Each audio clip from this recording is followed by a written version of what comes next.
ASS ನ್ಯೂಸ್ಗೆ ಸ್ವಾಗತ.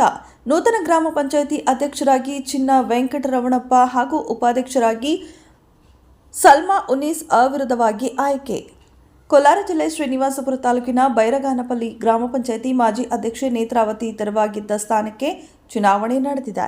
ಈ ವಿಚಾರವಾಗಿ ಚುನಾವಣೆ ಅಧಿಕಾರಿಗಳು MS ಕಲ್ಯಾಣಸ್ವಾಮಿ ಮಾತನಾಡಿ, ಬೈರಗಾನಪಲ್ಲಿ ಗ್ರಾಮ ಪಂಚಾಯಿತಿ ಅಧ್ಯಕ್ಷರ ಚುನಾವಣೆಯಲ್ಲಿ ಅವಿರೋಧ ಆಯ್ಕೆಯಾಗಿ ಚಿನ್ನ ವೆಂಕಟರಮಣಪ್ಪ ಜಯಗಳಿಸಿರುತ್ತಾರೆ.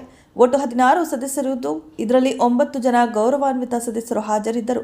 ಇನ್ನು ಉಳಿದ 7 ಜನ ಗೈರು ಹಾಜರಾಗಿದ್ದು 9 ಜನ ಸದಸ್ಯರ ಸಮ್ಮುಖದಲ್ಲಿ ಚಿನ್ನ ವೆಂಕಟರಮಣಪ್ಪ ಅವರನ್ನು ಅಧ್ಯಕ್ಷರನ್ನಾಗಿ ಆಯ್ಕೆ ಮಾಡಲಾಗಿದೆ ಎಂದು ಹೇಳಿದರು.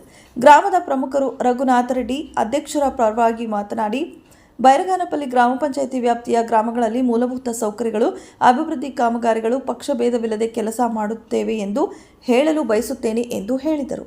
ವರದಿ Arun Kumar, HM ASS news. ಈ ದಿನ ನಮ್ಮ ಕೋಲಾರ ಜಿಲ್ಲೆಯ ಶ್ರೀನಿವಾಸಪುರ ತಾಲೂಕಿನ ಬೈರಗಾನಪಲ್ಲಿ ಗ್ರಾಮ ಪಂಚಾಯಿತಿಯಲ್ಲಿ ಅಧ್ಯಕ್ಷರ ಚುನಾವಣೆ ಇತ್ತು.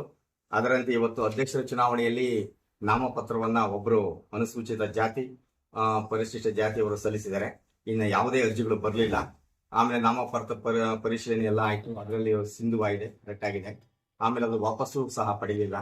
ಹಾಗಾಗಿ ಇಲ್ಲಿ 9 ಜನ ನಮ್ಮ ಗ್ರಾಮ ಪಂಚಾಯತಿ ಗೌರವಾನ್ವಿತ ಸದಸ್ಯರುಗಳು ಹಾಜರಾಗಿದ್ದಾರೆ. ಅವರ ನೇತೃತ್ವದಲ್ಲಿ ಸಭೆಯನ್ನ ನಡೆಸಿ ಇವರನ್ನ ನಾವು ಆಯ್ಕೆ ಮಾಡಲಾಗಿದೆ. ಅವರ ಹೆಸರು ಚಿನ್ನ ವೆಂಕಟರಮಣಪ್ಪ, ತಂದೆ ನಲ್ಲಪ್ಪ, ಬೈಕೊತ್ತೂರು, ಒಬ್ಬರೇ ಅರ್ಜಿ ಸಲ್ಲಿಸಿರೋದು. ಇವರನ್ನ ಅವಿರೋಧವಾಗಿ ಆಯ್ಕೆ ಆಗಿದ್ದಾರೆ ಅಂತ ಹೇಳಿ ಘೋಷಣೆ ಮಾಡ್ತಾ ಇದ್ದೀವಿ. ಒಟ್ಟು ಎಷ್ಟು ಸದಸ್ಯರು? ಒಟ್ಟು 16 ಸದಸ್ಯರು ಗ್ರಾಮ ಪಂಚಾಯತಿಯಲ್ಲಿ ಇದ್ರು. 9 ಜನ ಗೌರವಾನ್ವಿತ ಸದಸ್ಯರು ಹಾಜರಾಗಿದ್ದಾರೆ. ಈ ಒಂದು 7 ಜನ ಗೈರು ಹಾಜರಾಗಿದ್ದಾರೆ. 7 ತಿಂಗಳು ಇದೆ. ಅಲ್ಲಿವರೆಗೂ ಇವರೇ ಮುಂದುವರಿತಾರೆ. ಆಯ್ಕೆಯಾದಂತಹ ವೆಂಕಟರಮಣಪ್ಪನವರಿಗೆ ಅಭಿನಂದನೆಗಳು.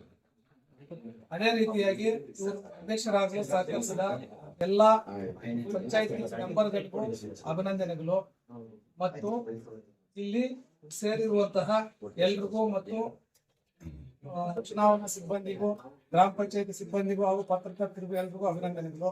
ನಮ್ಮ ಪಂಚಾಯಿತಿಯಲ್ಲಿ ಏನೇ ಸಮಸ್ಯೆಗಳಿದ್ರು ನಾವು ಪಕ್ಷಾತೀತವಾಗಿ